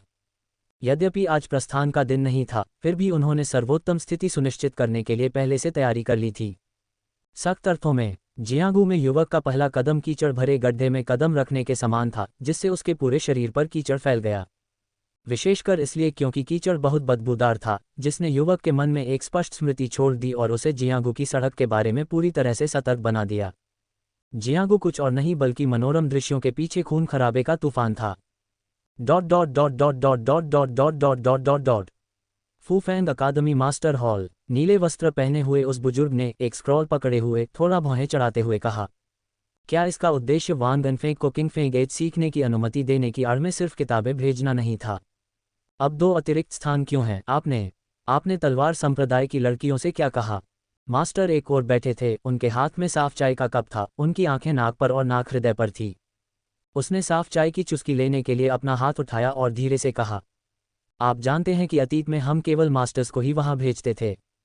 तो क्या हुआ? इस बार भले ही प्राचीन ग्रंथों की कुछ अतिरिक्त प्रतियां थीं, अकादमी की पुस्तकों के संरक्षक को जोड़ने की कोई आवश्यकता नहीं थी। इसलिए मैंने बस इतना कहा, जब किंगफेंग एज के महान बुजुर्ग ने अपना 90वां जन्मदिन मनाया तो 3 शिष्य उन्हें लंबी उम्र की शुभकामना देने आए। बदले की भावना से हमें भी अपने 3 शिष्यों को वहां भेजना चाहिए ताकि वे वहां उस वृद्ध व्यक्ति को अपना सम्मान व्यक्त कर सकें और कुछ सुखद शब्द कह सकें। उनकी आवाज़ कुछ देर के लिए रुक गई जब मास्टर ने चुपके से एल्डर रेन की ओर देखा और सावधानी से कहा, ऐसा लगता है कि यह आपका ही विचार था, और वे तुरंत सहमत हो गए। और उन्होंने पुस्तकों का एक संरक्षक भी भेजा। ये सुनकर एल्डर रेन का चेहरा काला पड़ गया। फूफेंग अकादमी में शिष्यों का चयन तेजी से चल रहा था और इसे सिर्फ एक दिन में पूरा घोषित कर दिया गया। विभिन्न गुरुओं के वैध उत्तराधिकारी जो स्वभाव से स्थिर थे, ऐसे मामलों में कम रुचि दिखाते थे जिनसे मार्शल आर्ट्स के परिष्कार में कोई खास योगदान नहीं होता था, जैसे गु जियानझांग। इसके विपरीत अकादमी में नए आए युवाओं में, एक अपवाद को छोड़कर, जो जू परिवार के उभरते सितारे युवा गुरु जू शुआंग थे, पर्याप्त साधना का अभाव था। अपनी जबरदस्त तलवारबाजी से उसने कई विरोधियों को हराया और निस्संदेह प्रथम स्थान हासिल किया। और कहानियां एम्पायर पर पढ़ें। इसके बाद मिलिट्री फैमिली के बेली फैंग 17 स्टांस के साथ हावी क्रूरमो ब्लेड के साथ मुश्किल से जीतने में कामयाब रहे। ऐसा नहीं था कि वहां कोई मजबूत प्रतियोगी नहीं था, लेकिन जैसे ही उसने अपनी चालें शुरू की, क्षेत्र ब्लेड की रोशनी से भर गया। लगभग ऐसा लगा जैसे कोई बदमाश बलपूर्वक बहुस्तरीय घेराबंदी को तोड़ रहा हो। आखिरी वाली लेजलिस्ट परिवार की एक युवती थी जो लाल रंग के कपड़े पहने थी और उसके चेहरे पर भावपूर्ण और जीवंत भाव थे। वह चंद्र तलवार चला रही थी, जिसका इस्तेमाल अक्सर विदेशी जनजातियां करती थीं। ऐसा लग रहा था कि वह इस बात से दुखी थी कि वह बेली फैंग को मंच से नीचे नहीं गिरा सकी। उसकी आंखों में स्पष्ट कड़वाहट थी जब वह उसे देख रही थी, मानो वह बेरहमी से मांस का एक टुकड़ा काट लेना चाहती हो। हालांकि जब उसने जू किनशुंग की ओर देखा, जो सुंदर और आकर्षक थी, तो उसका चेहरा कोमलता से भर गया। लगभग पानी टपकने लगा, जिससे जू लड़की और बेली फैंग दोनों की रीढ़ में ठंडक दौड़ गई। इस प्रकार प्रस्थान के लिए निर्धारित छात्रों का निर्णय लिया गया। अकादमी का प्रतिनिधित्व मो परिवार के एक 60 वर्षीय बुजुर्ग करेंगे, जो यांत्रिकी में कुशल और काफी प्रसिद्ध हैं। आखिरकार, हालांकि किंगफेंग एज एक छिपा हुआ संप्रदाय था, लेकिन सार्वजनिक रिकॉर्ड में सबसे बड़े महान बुजुर्ग की उम्र केवल 70 वर्ष थी। यदि फूफेंग अकादमी के मास्टर व्यक्तिगत रूप से जन्मदिन का सम्मान करने गए, तो वह महान बुजुर्ग शांत नहीं बैठ पाएंगे। ये जियांगू के नियमों के साथ बहुत असंगत होगा। ये बुजुर्ग, जो लगभग 100 वर्ष का था, अच्छे कपड़े पहने और पूरे उत्साह के साथ जियांगू से गुजर रहा था, जबकि महान बुजुर्ग का जन्म भी नहीं हुआ था। और जिस समय वह अपने भाग्य पर आए और उसे किंगफेंग एज द्वारा ले जाया गया, मास्टर ने पहले ही तलवार को त्याग दिया था और शायद ही कभी जियांगू में पैर रखा था। ये लगभग 60 साल पहले की बात होगी। दोनों की उम्र में कम से कम 30 वर्ष का अंतर था, जो 1 या 2 पीढ़ियों का अंतर था। बेशक, जियांगू के नियमों का उल्लंघन करने की चिंता एक अन्य मामले के बारे में भी है। यदि आप किसी से बाद में पैदा हुए हैं और फिर भी उनसे कम समय तक जीवित रहते हैं। जियांगू में यह आम बात है कि प्रखर योद्धा शक्ति वाले सिद्धहस्त बुजुर्ग युवा पीढ़ी के जन्मदिन की दावतों में शामिल होते हैं और कुछ साल बाद उन्हें स्वस्थ अवस्था में ही विदा कर देते हैं, यहाँ तक कि उनकी कब्रों पर भी जाते हैं। धीरे धीरे यह एक नियम बन गया। अगर कोई इसके बारे में ध्यान से सोचे तो इसका कोई मतलब ही नहीं बनता। युवा लोग अक्सर इसे हंसी में उड़ा देते हैं, लेकिन जियांगू के पुराने लोग इसकी बहुत परवाह करते हैं और इसमें दृढ़ता से विश्वास करते हैं। जैसे जैसे कोई व्यक्ति बड़ा होता जाता है, यह उतना ही अधिक वर्जित होता जाता है। शायद अपरिहार्य मृत्यु के सामने ज्यादातर लोग अंततः उसे पूरी तरह से नज़रअंदाज नहीं कर पाते। भले ही उनकी मार्शल आर्ट की मानसिकता उस डर को दबा सके, फिर भी छोटी छोटी बातों में दुनिया से लगाव बना रहता है। फूफेंग अकादमी फूफेंग काउंटी की सबसे बड़ी अकादमी होने के नाते इसमें स्वाभाविक रूप से आगंतुकों के लिए अतिथि कक्ष तैयार किए गए हैं। जैसे ही रात हुई, एक शयन कक्ष में टिमटिमाती हुई रोशनी दिखाई दी। सफ़ेद कपड़े पहने महिला बिस्तर पर पालथी मारकर बैठी थी। उसके लंबे बालों को छोड़कर, जो एक ज़ेड हेयरपिन से बंधे थे, उसका रूप सादा था। उसके चेहरे के भाव बेहद खूबसूरत थे, लेकिन वह 3 गुना कम जीवंत लग रही थी, बल्कि ज़्यादा ठंडी लग रही थी। उसके घुटनों पर एक लंबी तलवार रखी थी, जिसकी म्यान अभी भी अंदर थी। फिर भी कमरे में एक चुभती हुई ठंडक फैल गई थी, जिससे छोटी सी लौ थोड़ी कांप रही थी। जियांगू की दुनिया में विचरण करने वाले एक एकांत संप्रदाय की शिष्या के रूप में उनकी साधना 5वें स्तर तक पहुंच गई थी। उसकी तलवारबाजी ने स्याही छिड़कने की शैली का सार पूरी तरह से आत्मसात कर लिया था। मार्शल आर्ट के अपने स्तर पर केवल कठोर अभ्यास ही आगे बढ़ने के लिए पर्याप्त नहीं था, फिर भी उसने ध्यान का एक भी दिन नहीं छोड़ा था। अगर कोई और दिन होता, तो उसके दिल में उठने वाले सभी बेतरतीब विचारों को दूर करने के लिए ताइन तकनीक को बस एक पल के लिए प्रसारित करने की ज़रूरत होती। लेकिन आज, ध्यान में बैठने और जोल त्यान चक्र से 12 बार गुजरने के बाद भी, उसका मन लगातार भटकते विचारों से भरा हुआ था, जिन्हें वह दूर नहीं कर पा रही थी। उसके पास अपनी आंखें खोलने और धीरे से आह भरने के अलावा कोई विकल्प नहीं था। अपने मन को शांत करने या सो जाने में असमर्थ, उसने बिस्तर से उठने का फैसला किया, अपनी तलवार को अपनी पीठ पर लटका लिया, मेज पर बैठ गई और अपने लिए एक कप ठंडी चाय बनाई। अंबर रंग की चाय टिमटिमाती मोमबत्ती की रोशनी में चमक रही थी। अब तक देर हो चुकी थी और साथ लाए गए छोटे शिष्य शायद सो गए होंगे। उसके विचार दिन की तरह स्पष्ट नहीं थे और अनायास ही उसे आज मिले गुरु की याद आने लगी। उनके बीच बातचीत केवल एक कप चाय पीने तक ही चली। वह उतना ही रहस्यमय था जैसा कि अफवाहों में बताया गया था। उसकी गोरी उंगलियां चाय के कप को टटोल रही थीं और उसकी आंखें अनिश्चितता से चमक रही थीं जब वह बुदबुदा रही थी। संस्थापक पूर्वज जियांगू में संघर्ष से थक गए और उन्होंने खुद को अलग थलग करने का फैसला किया। लेकिन इसके बाद जो कुछ होगा वह महान विवाद का युग होगा। यदि हम दुनिया से छिपते और बचते रहेंगे तो संप्रदाय को विनाश और मृत्यु की आपदा का सामना करना पड़ेगा। उसकी आवाज़ में हिचकिचाहट थी, उसकी आंखें लगभग बंद हो गई थीं, मानो वह सफ़ेद बालों और वस्त्रों वाले बुजुर्ग मास्टर को फिर से देख सकती थी, स्वर्ग और पृथ्वी के एक हिस्से की तरह वहां खड़े, एक गर्म मुस्कान के साथ उसे देख रहे थे और कह रहे थे, इस बार बूढ़ा आदमी आपका पक्ष स्वीकार करता है। आज चुने गए 3 छात्रों को अभिलेखागार के संरक्षक के साथ किंगफेंग एज पर लौटने के बाद उन्हें एक बार उस स्थान पर ले जाएं। इसके बाद जो भी चुनाव होगा वह आपकी पाम स्वॉर्ड पर छोड़ दिया जाएगा। अब जब उसे बूढ़े आदमी का रूप याद आया तो उसका दिल अब भी बेकाबू होकर धड़क रहा था। अपनी 5वीं श्रेणी की साधना के बावजूद वह उसे दबाने की कोशिश कर रही थी। गुरु की आंखें दयालु थीं और उनकी मुस्कान हमेशा बनी रहती थी, जिससे वे मिलनसार लगते थे। लेकिन जब उसने उस बूढ़े व्यक्ति को देखा तो वह उसे एक तलवार जैसा लगा, जो न जाने कितने सालों से धूल में दबी पड़ी थी। एक ऐसी तलवार जो दूसरों को जंग लगी हुई लगती थी, लेकिन किसी कारण से एक बार फिर खींच ली गई थी। उसका लाल जंग मिटा दिया गया था। तलवार की धार पर तेज शराब छलक रही थी, अभी भी तेज, अभी भी बर्फीली, अभी भी नीचे जमीन पर लुढ़कते सिरों को काटने में सक्षम। चून की महान बुजुर्ग किंगफेंग एज के जन्मदिन समारोह का समय अभी भी आधे महीने से अधिक दूर था, और क्योंकि मास्टर को बहुत सम्मान दिया जाता था और वे वर्षों से उन्नत थे, इसलिए एक शिष्य को विशेष रूप से निमंत्रण देने के लिए उनसे मिलने के लिए भेजा गया था। चून की संदेश दे दिया गया था, इसलिए वे छात्रों को अपने साथ पहाड़ पर वापस ले जा सकते थे, मुख्यतः इसलिए क्योंकि किंगफेंग एज एक सन्यासी थे जो सांसारिक दुनिया से दूर रहते थे, पहाड़ के भीतर नहीं बल्कि बाहर रहते थे, जिन्हें आम लोग शायद ही कभी देखते थे। वांग गनफेंग को एल्डर रेन से एक बेहद खूबसूरत लकड़ी का बक्सा मिला था, जो 5-6 प्राचीन पुस्तकों के लिए पर्याप्त बड़ा था। ये जटिल आकृतियों से सुसज्जित था, जहां शुभ बादलों और विदेशी जानवरों को हाथ से घुमाया जा सकता था। अनगिनत संभावित संयोजन सुझाए जा सकते थे, फिर भी इसे केवल एक ही खोल सकता था। ऐसी सामग्री निश्चित रूप से कोई दुर्लभ प्राचीन पुस्तक या संभवतः कोई मार्शल आर्ट मैनुअल होगी। लेकिन इतनी महत्वपूर्ण चीज को अपने ऊपर क्यों सौंपें, एक नए कार्यवाहक को जो केवल 2 महीने के लिए फूफेंग अकादमी में आया है। युवक ने थोड़ा भौहें चढ़ाईं, कुछ उलझन महसूस की, लेकिन अकादमी के एक सदस्य के रूप में, जिसे किसी भी पुस्तक तक पहुंचने के लिए केवल लकड़ी की सीढ़ियों को साफ करने की आवश्यकता थी, उसने कभी कभार अतिरिक्त अनुरोध को उचित समझा। ठीक वैसे ही जैसे ग्रेट लियांग गांव में अंकल वांग के सुअरों को खाना खिलाते हुए कभी कभी काम निपटाते हुए। बस इस बार यह काम कुछ दूर लग रहा था। अपनी अष्टकोणीय तलवार को पोंछकर म्यान में रख लेने के बाद वांग गनफेंग ने उसे अपनी पीठ पर लटका लिया और शरीर पर धोने के लिए एक गठरी बना ली। लकड़ी का एक जटिल यांत्रिक बक्सा बिल्कुल बीच में रखा था, जिसके चारों ओर खाने पीने का सामान, पानी की कुप्पी और कपड़े भरे हुए थे। बक्सा कपड़ों से ढका हुआ था और किसी भी तरह की टक्कर या धक्के से बचाने के लिए उसे गद्देदार बना रहा था। ये सुनिश्चित करने के बाद कि कोई समस्या नहीं है, वह अपने हरे आल वाले घोड़े को धीरे धीरे अकादमी के दक्षिण पश्चिमी द्वार की ओर ले गया। इस बीच उसका मन अन्य बातों पर विचार कर रहा था।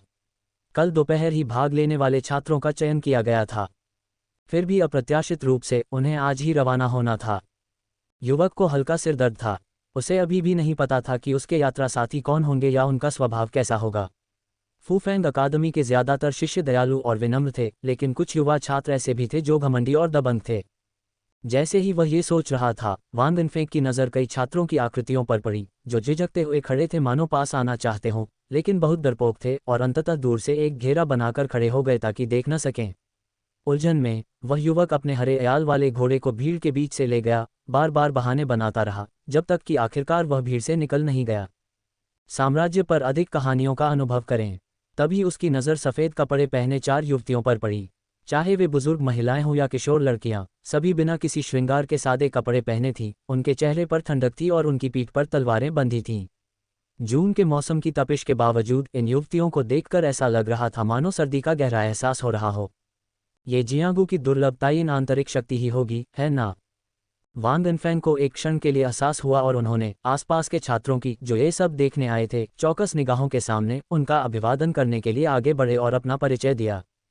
चूंकि किंगफेंग एज के ये शिष्य कुछ दिन पहले फूफेंग अकादमी में पहुंचने पर खुद को एकांत में रख रहे थे, उन्हें शायद ही कभी देखा गया था और शायद ही कभी उनसे बात की गई थी, इसलिए वांग गनफेंग को देखने वालों की आंखों में ईर्ष्या स्पष्ट थी, जिससे युवा थोड़ा असहज हो गए। हालांकि किंग फेंग एज के ये शिष्य उदासीन लग रहे थे, आसपास के छात्रों को पत्थरों और घास फूस की तरह देखते थे। इस मनस्थिति ने वांग गनफेंग को उनसे ईर्ष्या करने पर मजबूर कर दिया। एक कप चाय पीने में लगने वाले आधे से भी कम समय के इंतजार के बाद बेली फैंग और जू किनशुन भी आ गए। वांग गनफेंग को देखकर दोनों थोड़े हैरान थे। उन्होंने अपनी जगह तो जीत ली थी, लेकिन यह नहीं पूछा था कि उनके साथ और कौन आएगा, इसलिए उन्हें इस बात का अंदाजा भी नहीं था कि एक लाइब्रेरियन भी साथ आ रहा है और वांग गनफेंग भी मौजूद है। विशेष रूप से जू किनशुन, जो अपने सामने परिचित युवक को देखकर पहले तो अचंभित रह गई और फिर उसे एहसास हुआ, इसलिए वह भी किंग फेंग एज की यात्रा करना चाहता था।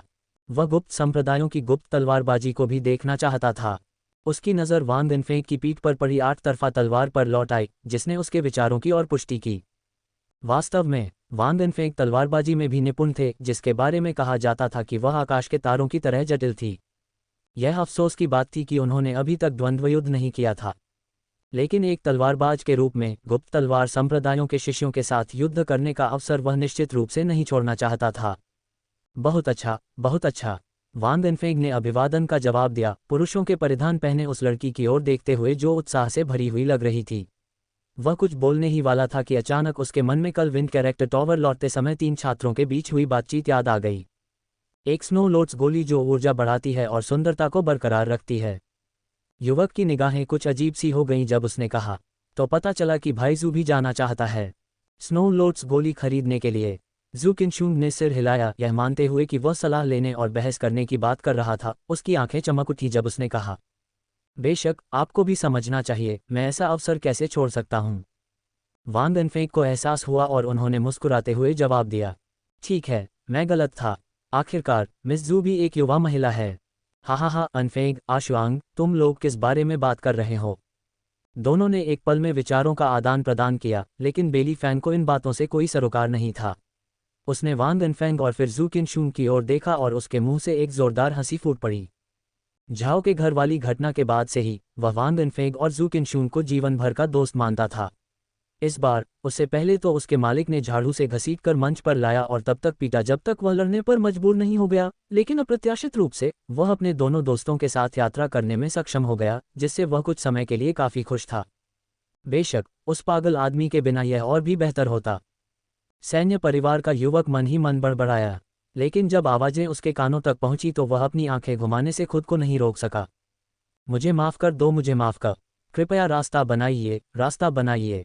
छात्रों की आवाजें हवा में गूंज रही थीं और कुछ ही पल बाद लाल कपड़ों में एक युवती भीड़ के बीच से घोड़े को लिए निकल रही थी।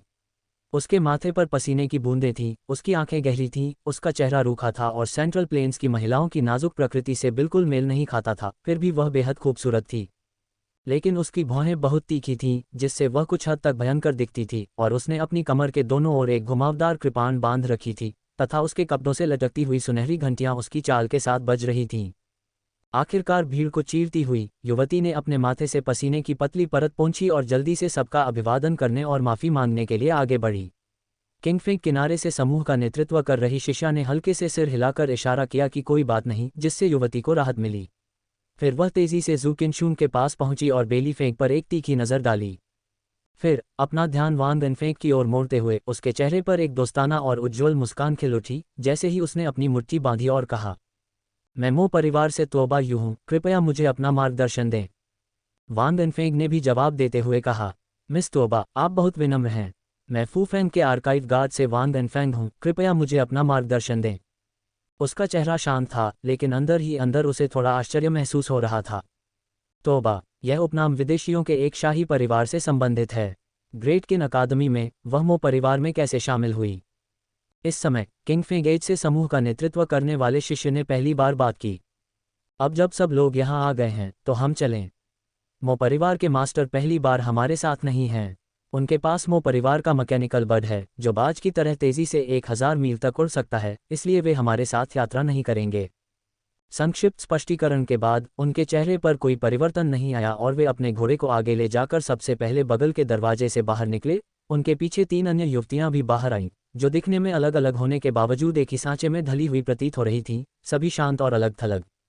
PS, मैं वास्तव में इसका नाम इस्पात और इस्पात का आदान प्रदान रखना चाहता हूँ। साम्राज्य पर अपडेट के लिए बने रहें। बैककोट फूफेंग काउंटी महान जनरल की हवेली। भव्य जनरल के महल के एक कोने में एक मंडप को बुरी तरह से तोड़ दिया गया था और उसकी जगह एक साधारण लेकिन जीवंत छोटी सी फूस की झोपड़ी बनाई गई थी। यूवेंजे आंगन में पत्थर की मेज पर अकेला बैठा था, उसकी निगाहें उदास थीं। कोई बाहर से तेजी से दरवाजे की तरफ बढ़ा, लेकिन प्रवेश द्वार पर अचानक रुक गया, अंदर आने की हिम्मत नहीं जुटा पाया। यूवेंजे ने अपनी आंखें खोलीं और धीरे से पूछा, क्या बात क्या बात? नवागंतुक ने जमीन पर घुटने टेके और बताया, जनरल को रिपोर्ट करने के लिए जू शुआंग, बेली फैंग और वांग इनफेंग आज फूफेंग शहर से प्रस्थान करने वाले हैं। उनके साथ ही छिपे हुए संप्रदाय के किंगफेंग एज के शिष्य हैं, जिनका नेतृत्व गोंग यू नामक व्यक्ति करता है, जो अक्सर जियांगू आता जाता रहता है। उसकी साधना लगभग मध्य तृतीय श्रेणी की है और वह तलवारबाजी में अत्यधिक कुशल है। विस्तार से रिपोर्ट जारी रखने से पहले वह थोड़ा रुका। यूवेंजे की आंखें थोड़ी सिकुड़ गईं और एक पल बाद उसने आदेश दिया, उनके आसपास के लोगों को हटाओ। वह आदमी आश्चर्यचकित हुआ, लेकिन फिर गहरी आवाज में जवाब देते हुए चुपचाप चला गया। यूवेंजे ने फिर से आंखें बंद कर लीं, आंगन में शांति से बैठे रहे। उनका चेहरा पुराने कुओं की तरह कठोर और भावशून्य था। उनके दाहिने हाथ की उंगलियां मुड़ी हुई थीं और पत्थर की मेज की सतह पर हल्के से थपथपा रही थीं। अकादमी का प्रतिनिधिमंडल किंगफेंग एज के जन्मदिन समारोह में गया है और कोई व्यक्ति एक अज्ञात प्राचीन ग्रंथ ले जा रहा है। अगर कोई समस्या है तो जो भी कार्रवाई करेगा उसे कम से कम 2 बड़ी ताकतों का सामना करना पड़ेगा। किसी सुराग के लिए इतनी दूर तक जाना असंभव है। झोपड़ी के अंदर से एक आवाज आई। यूवेंजे ने आंखें खोलीं, उसके चेहरे की बर्फीली शांति गायब होकर एक सौम्यता में बदल गई। वह उठा और अंदर चला गया, मन ही मन मामले पर अपना अंतिम निर्णय लेते हुए, जब तक कि पर्दे के पीछे का व्यक्ति पागल न हो जाए।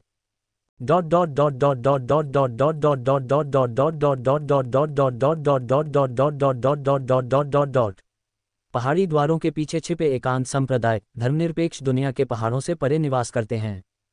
जिनके पास भाग्य नहीं है वे प्रवेश नहीं कर सकते। किंगफेंग एज तक पहुंचने के लिए फूफेंग काउंटी से उत्तर की ओर यात्रा करनी होगी।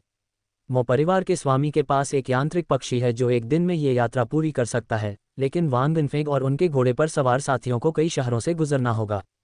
बिना जल्दबाजी के इसमें कम से कम 4 से 5 दिन लगेंगे। 8 लोगों का एक समूह आधिकारिक सड़क पर यात्रा कर रहा था।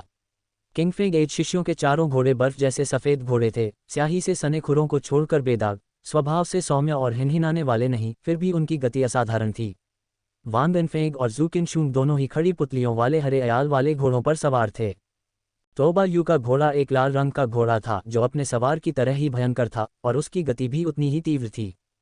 सिर्फ बेली फैंग ही एक साधारण पीले घोड़े पर सवार था जो सबके पीछे हटने के बावजूद भी मुश्किल से उसके साथ चल पा रहा था।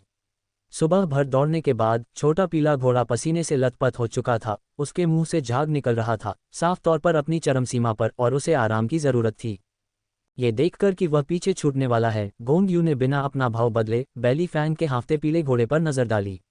उसने लगाम खींची और कहा, आगे एक निजी डाकघर है और दोपहर हो चुकी है। चलो फिर से सड़क पर निकलने से पहले अपनी ऊर्जा वापस पाने के लिए थोड़ी देर आराम करते हैं। ये सुनकर बेली फैंग बहुत खुश हुआ। उसने राहत की सांस ली, अपने छोटे पीले घोड़े को थपथपाते हुए कहा, लटके रहो दोस्त, हम बस थोड़ी देर में आराम करेंगे। पीले घोड़े ने हल्की हिनहिनाहट के साथ जवाब दिया, मानो उसे थोड़ी और ताकत मिल गई हो।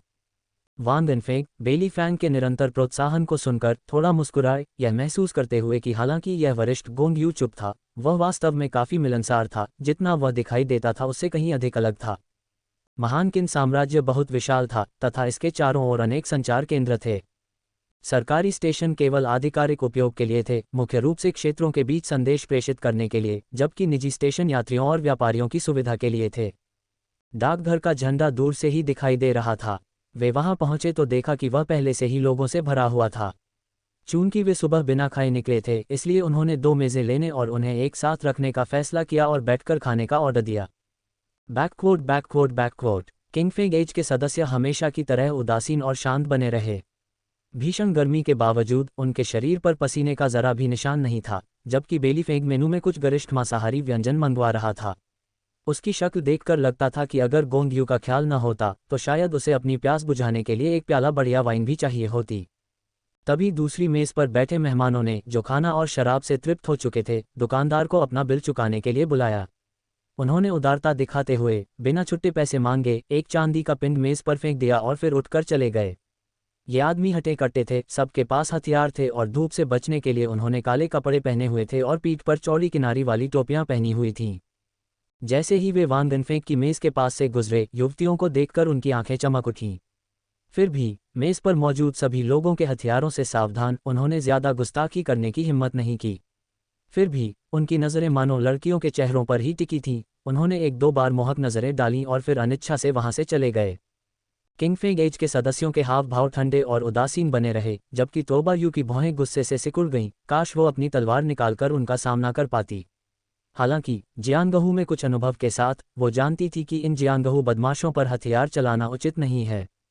दूसरी ओर वान गनफेंग के चेहरे पर थोड़ा बदलाव आया, उनका हाथ सहज रूप से लकड़ी की तलवार की ओर बढ़ गया। उस समय उसके शरीर के अंदर ऊष्मा की छोटी छोटी धाराएं एकत्रित हो रही थीं, जिससे महत्वपूर्ण ऊर्जा बन रही थी, जिसे उसकी गोल्डन बेल शील्ड आंतरिक शक्ति द्वारा निगला जा रहा था। औषधि राजा घाटी, मिश्रित युवान शरीर, जहर, लेकिन विषाक्तता बहुत कमजोर थी।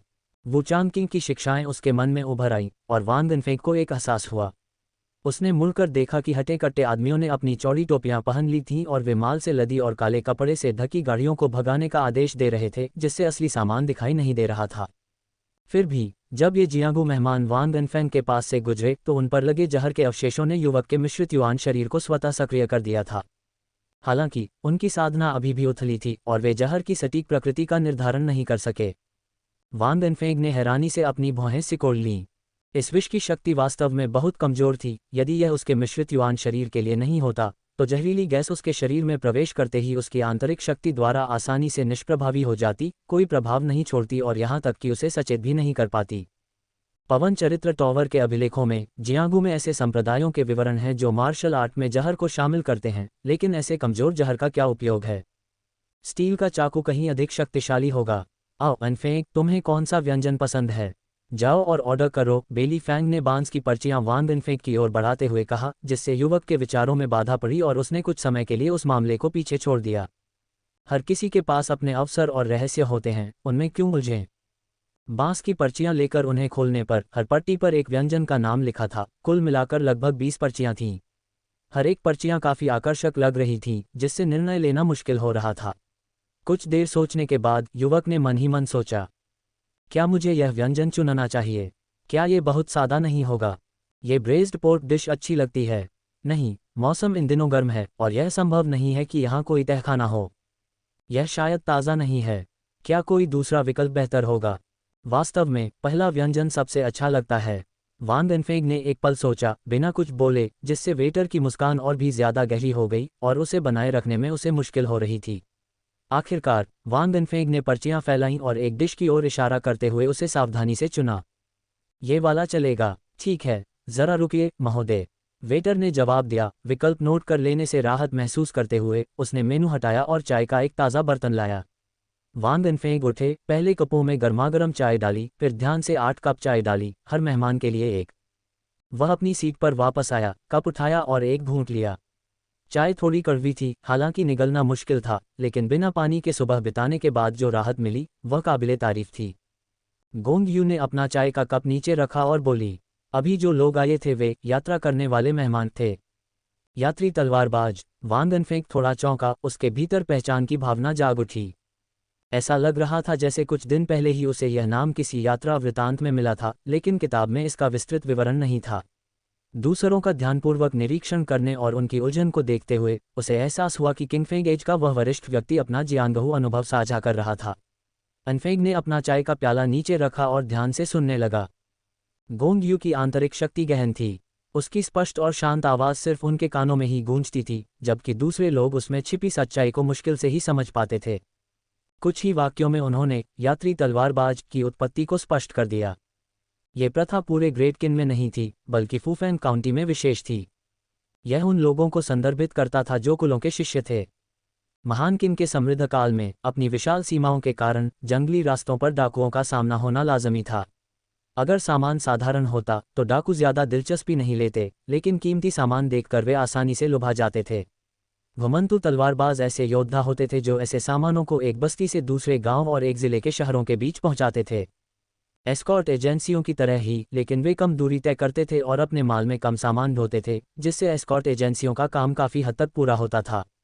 ज्यादातर लोग स्थानीय कुलों से थे, जिनके पास अलग अलग युद्ध कौशल थे, और हर समूह में कई दुर्जय सदस्य होते थे जो डाकुओं को रोकने में सक्षम होते थे। समय के साथ ये फूफेंग के जियांगहू हलकों में एक मान्यता प्राप्त रिवाज बन गया। यदि आप मजबूत कद के पुरुषों के एक समूह को चौड़े किनारे वाली टोपी पहने सामान ले जाते हुए देखें तो बहुत संभव है कि वे यात्रा करने वाले तलवारबाज हों। उस समय एक वेटर पहले से ही एक चौकोर आकार की लकड़ी की ट्रे लेकर आ चुका था और व्यंजन परोसते हुए आवाज लगा रहा था। ताज़ा कटी हुई मौसमी सब्जियां, पके हुए मांस की प्लेटें, कुल मिलाकर 4 या 5 व्यंजन। बेली फैंग को बहुत भूख लगी थी। स्वभाव से असभ्य होने के कारण और शिष्टाचार का ज्यादा ध्यान न रखने के कारण उसने अपने चॉपस्टिक से कटे हुए मांस को लेने की कोशिश की, लेकिन वान दिनफेंग की अपनी चॉपस्टिक ने उसे रोक दिया, जिससे वह कुछ उलझन में पड़ गया। इससे पहले कि वह कुछ कह पाता, उसने देखा कि वह युवक खड़ा हो गया। उसकी कमर पर थैली पर एक थपकी और कोई हलचल न दिखाई देने पर कई चांदी की सुइयां बाहर निकली, प्रकाश की रेखाएं बनाती हुई खाने में धंस गईं, मानो किसी खास तकनीक से हिल रही हों। चांदी की सुइयों से जुड़ी आंतरिक शक्ति नष्ट हो गई और खाने में कोई असामान्यता नहीं दिखाई दी। फिर इनफेक्ट थोड़ा शांत हुआ, चांदी की सुइयां निकाली और चाय से चिकनाई साफ करते हुए फुसफुसाया, खाना जहरीला नहीं है। गोंग यू ने हल्के से सिर हिलाया। उस युवक के बारे में उसकी राय सकारात्मक हो गई। बेली फैंग पहले तो स्तब्ध रह गया, फिर हंसते हुए बोला, तो तुम खाना टेस्ट कर रहे थे? मुझे उम्मीद नहीं थी। इनफेक्ट इतनी कम उम्र के बावजूद तुम इतने सतर्क रहोगे। ऐसा लग रहा है जैसे आपने जियांगू नदी को कई बार पार किया है। वान दिनफेंग ऊपर से तो शांति से मुस्कुरा रहे थे, लेकिन उनका दिल उदासी से भरा हुआ था। मैंने केवल एक बार किया था और मैंने इसे उड़ा दिया। भोजन समाप्त करने और सराय में थोड़ी देर आराम करने के बाद समूह 1 घंटे बाद पुनः रवाना हुआ। बेली फैंग के घोड़े की सहनशक्ति को देखते हुए वे उस दोपहर धीरे धीरे आगे बढ़े। उत्तर की ओर बढ़ते हुए वे धीरे धीरे फूफेंग काउंटी शहर को पीछे छोड़ रहे थे। चहल पहल से शांत दृश्य दिखाई देने लगे और मुख्य सड़क पर कम यात्री दिखाई देने लगे और शाम होते होते केवल 8 लोगों का उनका समूह ही बचा रह गया। आसपास कोई सराय न होने और घोड़ों को बचाने की चिंता न होने के कारण उन्होंने अपनी गति तेज कर दी।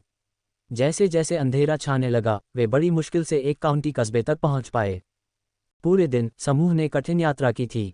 हालांकि बेली फैंग के पीले घोड़े की सहनशक्ति सामान्य थी और वह दूसरों के प्रसिद्ध विदेशी घोड़ों से तुलना नहीं कर सकता था, फिर भी वे फूफेंग काउंटी शहर से 7-8 सौली की दूरी तय करके फूफेंग काउंटी के किनारे पहुंच गए थे। ये शहर दूसरों की तुलना में काफ़ी गरीब था, उसकी तुलना करना मुश्किल था और इसे शायद दरिद्र भी माना जा सकता था। अंदर जाते समय स्थानीय लोग रात के लिए घर लौट चुके थे, जिससे सड़कें पूरी तरह अंधेरी हो गई थीं। कभी कभार लालटेन हवा में लहरा रही थी, खड़खड़ाहट की आवाज़ें धीमी थीं, फिर भी वे आसपास की शांति को रेखांकित कर रही थीं। सौभाग्य से ग्रेट किन में शहरों की संरचना एक निश्चित नियम के अनुसार थी, इसलिए थोड़ी देर खोजने के बाद उन्हें एक सराय मिली। घोड़ों को अस्तबल में ले गए और बाकी लोग कमरे बुक करने और भोजन का ऑर्डर देने चले गए। वान दिनफेंग हरे मन वाले घोड़े के अयाल को सहला रहा था, तभी उसने अपनी छाती से एक पैकेट निकाला जिसमें पके हुए सोयाबीन भरे थे और उनकी खुशबू भी बहुत अच्छी थी। उसे संयोग से पता चला था कि हरे मन वाले घोड़े को यह नाश्ता बहुत पसंद है। घर पर खूब सारा तैयार करके उसने घोड़े के हाथ में थोड़ा सा डाला और उसे खिलाया। प्रोत्साहन के तौर पर उसकी पीठ थपथपाई और फिर चला गया। लेकिन जाते हुए अचानक एक खटपट की आवाज़ ने उसका ध्यान खींचा। वह रुका और एक अंधेरे कोने पर नजर डाली जहां कई गाड़ियां खड़ी थीं। ज्यादातर खाली थीं, सिर्फ एक तरफ काले कपड़े का ढेर पड़ा था। बस सबसे दूर वाली गाड़ी में अभी भी सामान भरा हुआ था, जो पूरी तरह से काले कपड़े से ढका हुआ था। क्या वे यात्री भी यहाँ हैं? फिर से खटपट की आवाज़ गूंजी और वान दिनफेंग आगे बढ़े, लेकिन उन्होंने कुछ भी असामान्य नहीं देखा। किसी वजह से लड़के के दिल में कुछ ठीक नहीं लग रहा था, पर वो ठीक से समझ नहीं पा रहा था। उसे लगा कि वो ज़रूरत से ज़्यादा सतर्क हो रहा है। फिर भी उसने सराय की तरफ वापस जाने से पहले अनजाने में अपनी लकड़ी की तलवार की स्थिति ठीक कर ली। जैसे ही वह अंदर गया उसने देखा कि वे लोग काले कपड़े पहने हुए थे, उनकी पीठ पर बांस की टोपी थी। वे 3 या 4 मेजों पर बैठे थे, उनकी मेजें मांस और शराब से भरी हुई थीं। वे जोर जोर से हंस रहे थे और मजाक कर रहे थे, कभी कभी गालियां भी दे रहे थे और काफ़ी प्रसन्न दिख रहे थे। बेली फैंग और अन्य लोग काफ़ी दूरी पर एक मेज पर बैठे थे। वान दिनफेंग को अंदर आते देख उन्होंने उसे अपने पास बुलाया। युवक ने हल्के से सिर हिलाया, लेकिन अनजाने में ही उन यात्रियों के पास से गुजरने का फैसला कर लिया। जैसे ही उसने ऐसा किया, उनमें से एक हट्टा कट्टा आदमी जो नशे में लग रहा था, शेखी बघारते हुए कुछ ज्यादा ही बड़ा इशारा करने लगा और पीछे की ओर गिर पड़ा। वान दिनफेंग ने उसे सहारा देने के लिए हाथ बढ़ाया। उन हट्टे कट्टे आदमियों के उनके साथ बैठकर शराब पीने के प्रस्ताव को ठुकरा दिया और थोड़ा सा मुंह बनाकर मुंह मोड़ लिया। वह बेली फैंग और बाकी लोगों के पास लौट आया। तोबा यू ने दूसरी तरफ जोर जोर से शराब पी रहे और शेखी बघार रहे आदमियों को तिरस्कार से देखा और धीमी आवाज में कुछ बातें बुदबुदाईं। और ज्यादा परेशानी न पैदा करने की चाहत में समूह ने कुछ और नहीं कहा और सादा खाना खाने के बाद सब अपने अपने कमरों में चले गए।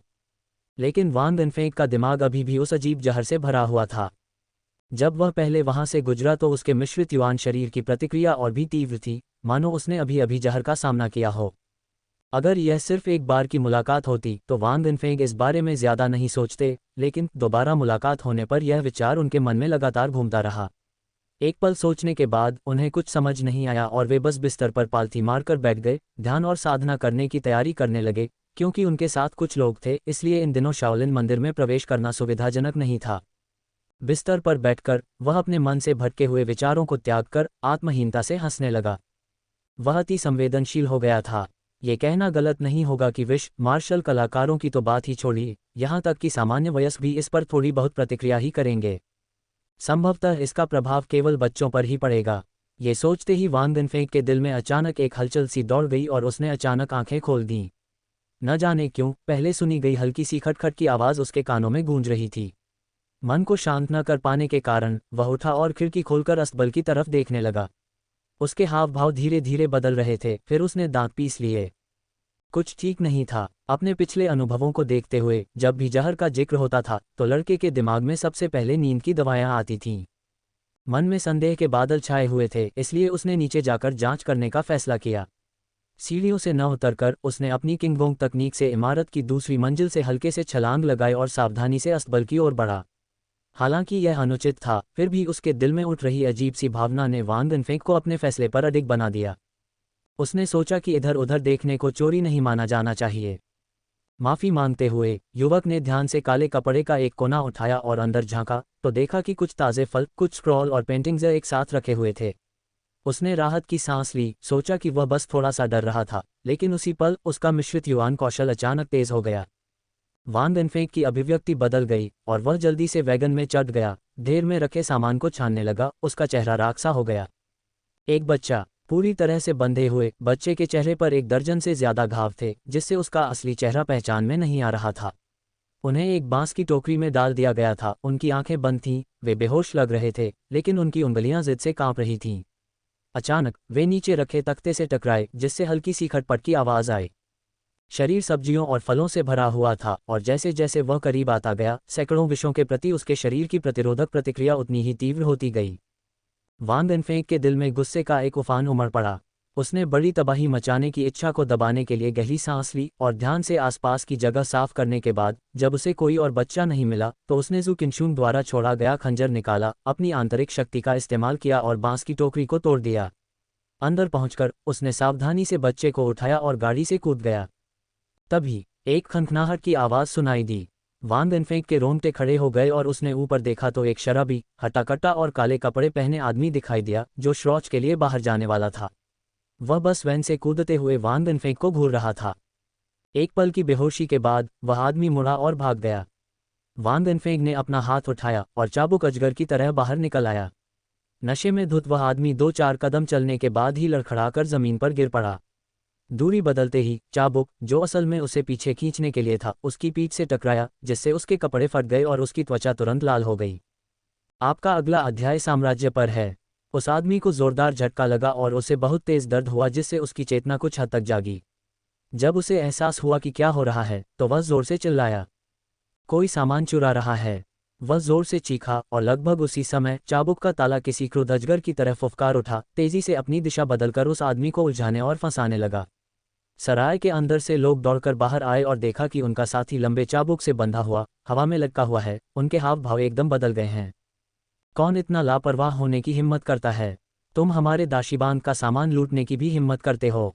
दरवाजे के अंदर से एक गुस्से भरी चीख सुनाई दी और एक हट्टा कट्टा आदमी, जो एक मोटी लोहे की छड़ पकड़े हुए था, लकड़ी का दरवाजा तोड़कर बाहर निकल आया। जैसे ही उसकी नज़र वान गनफेंग पर पड़ी और वह कुछ करने ही वाला था, वान गनफेंग के हाव भाव अपरिवर्तित रहे। बाएं हाथ से बच्चे को गोद में लिए और दाएं हाथ से झटका देते हुए विप्लॉक फुफकारते अजगर की तरह रास्ते में पड़े शराबी आदमी को अपनी चपेट में ले लिया। एम्पायर में छिपी हुई सामग्री खोजें। युवक का चेहरा बर्फ की तरह ठंडा था, क्योंकि वह स्थिति का तुरंत आकलन कर रहा था तथा ये समझ रहा था कि लोगों को बचाना लड़ाई से अधिक प्राथमिकता है। एक तरफ सरकाना थंडर विगोर का एक अंश विप्लॉक में गुंद गया। नशे में धुत आदमी ने एक दर्दनाक कराह निकाली। छड़ी पकड़े हुए आदमी का होश थोड़ा सा ठंडा हुआ, उसने अपने स्टील के दांत भींच लिए और अनिच्छा से पीछे हट गया। आसमान में चांद तारे चमक रहे थे। तलवार चलाने वाले आदमियों का एक समूह हिचकिचा रहा था, आगे बढ़ने की हिम्मत नहीं जुटा पा रहा था। नीले कपड़े पहने, तलवार लिए और एक बच्चे को गोद में लिए युवक धीरे धीरे आगे बढ़ा। उसकी आंखें ठंडक से भरी थीं और वह लगातार ऊपर की ओर देख रहा था। इससे पहले वरिष्ठ गोंगयू ने कहा था कि वह ध्यान के लिए अपने कमरे में वापस जा रहे हैं, लेकिन तब हमेशा उत्तेजित रहने वाले बेली फैंग भी देखने क्यों नहीं आए। ध्यान भटकने के उस पल में उस हटे कट्टे आदमी की पुतलियां चमक उठीं और उसके हाथ के झटके से उसकी आस्तीन पर लगे कलाई रक्षक से एक छोटा सा तीर अचानक निकल पड़ा और तेज सीटी की आवाज के साथ जैसे ही हवा का झोंका आया, वान दिनफेंग के बाएं हाथ को निशाना बनाया। युवक लगभग सहज ही बच गया और दहाड़ते हुए उसने अपनी लोहे की छड़ को चाबुक पर पटक दी, फिर उसे घुमाकर खींच लिया।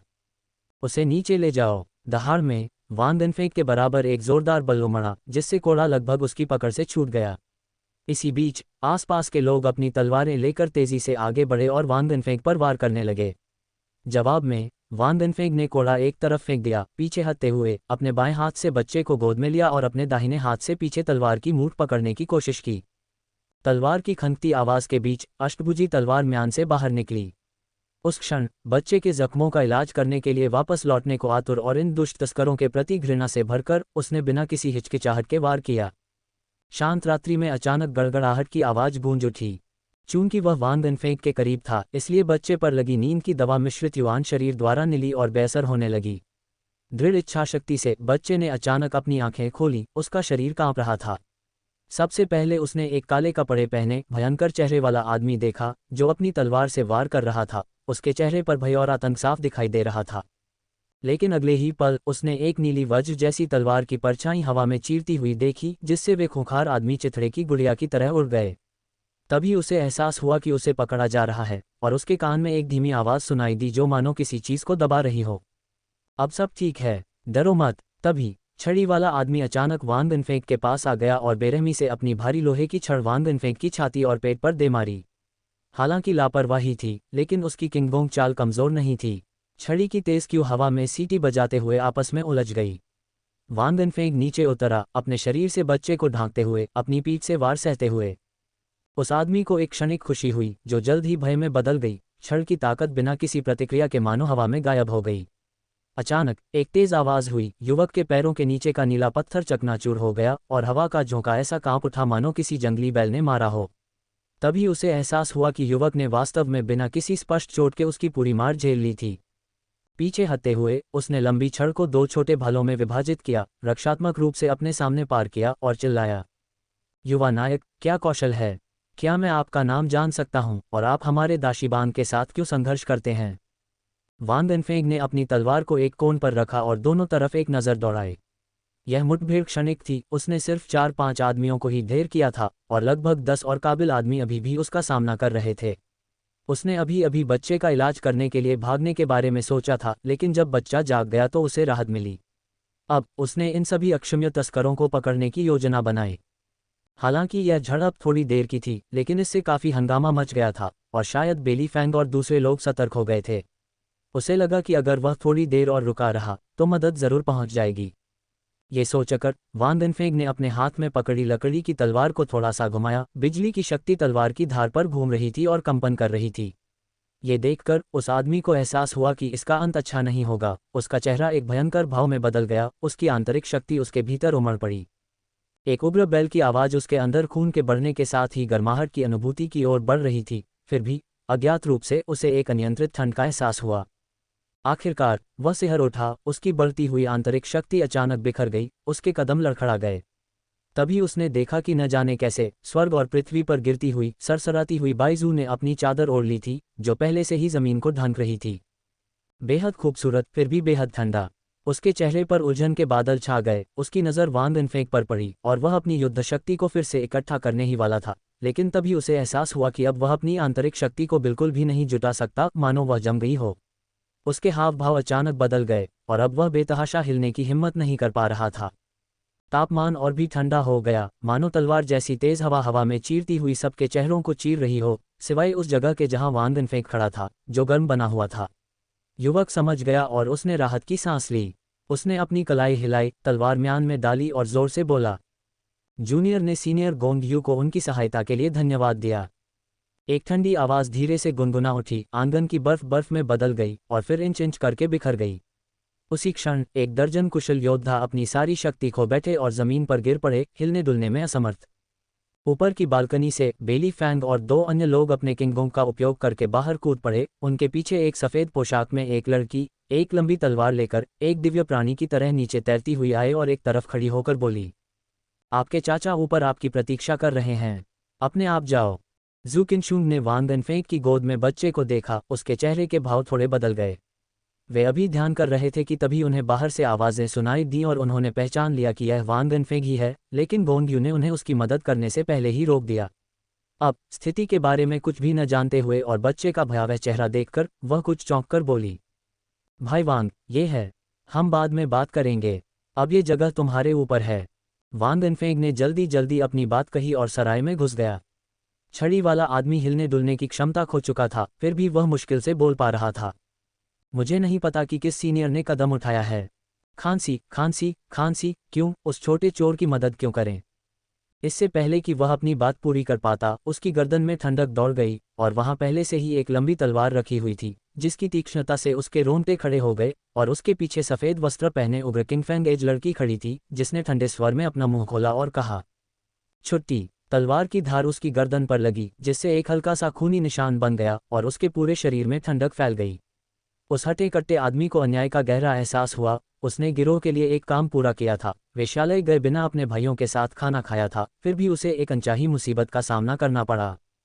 अब किसी और की छत के नीचे अनिच्छा से उसके पास सिर झुकाने के अलावा कोई विकल्प नहीं था, क्योंकि उसके सभी साथी भाई बंदी बना लिए गए थे। ये देखकर कि वह युवक कितना शक्तिशाली था, ये लोग भी शायद पीछे नहीं रहे। इस विचार के साथ वह अपनी शिकायतों को दबा सका और आज्ञाकारी ढंग से सराय में दाखिल हुआ। ऊपर जाते ही उसने देखा कि एक बच्चा बिस्तर पर लेटा हुआ है। नीली कमीज वाला वह युवक, जिसके हाथ में लकड़ी की तलवार थी, उसके बगल में उसकी नब्ज टटोल रहा था।